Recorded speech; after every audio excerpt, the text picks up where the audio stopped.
রাত পোহালেই ফুরবে দীর্ঘ অপেক্ষা। ২৩ বছর পর আবারও অস্ট্রেলিয়ার মাটিতে টেস্ট খেলতে নামবে বাংলাদেশ।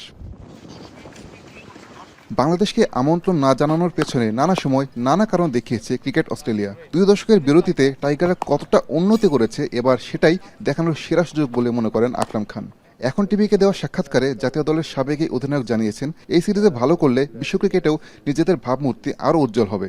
যেহেতু আমরা ২৩ বছর পর ওখানে যাচ্ছি, তো ২৩ বছরের সাথে এটা তো হিউজ একটা অনেক বড় একটা গ্যাপ। তো আমরা কি আসলেই ডেভেলপ করেছি কিনা, আমাদের ক্রিকেট আগের থেকে এগিয়েছি কিনা, সেটা কিন্তু এইখানকার পারফরমেন্সে কিন্তু মূল্যায়নটা করা হবে। নাহিদ রানার অভাববোধ করলেও বাংলাদেশের বোলিং লাইন আপ আগের যে কোনো সময়ের চেয়ে ভালো অবস্থায় আছে বলেই মত আকরামের। তবে ব্যাটিং বিভাগ নিয়ে হতাশা ঝরেছে তার কণ্ঠে।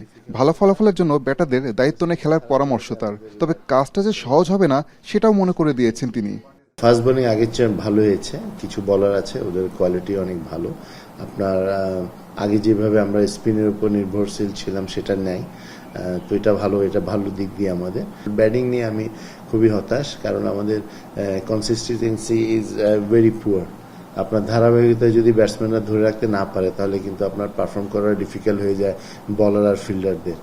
অজিদের বিপক্ষে ভালো করতে চাইলে প্রথম ইনিংসেই বড় স্কোর করতে হবে বলে মনে করেন আকরাম খান। এক্ষেত্রে টপ অর্ডারের কাছে আরও দায়িত্বশীল ভূমিকা চান তিনি।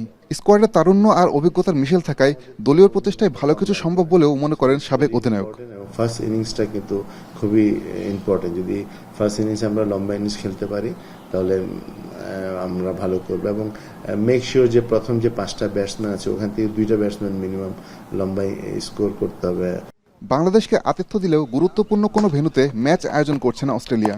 ভেন্যু নিয়ে না ভেবে ভালো ক্রিকেটে ফোকাস করতে ক্রিকেটারদের পরামর্শ দিয়েছেন আকরাম খান। আসাদুজ্জামান লিটন, এখন, ঢাকা।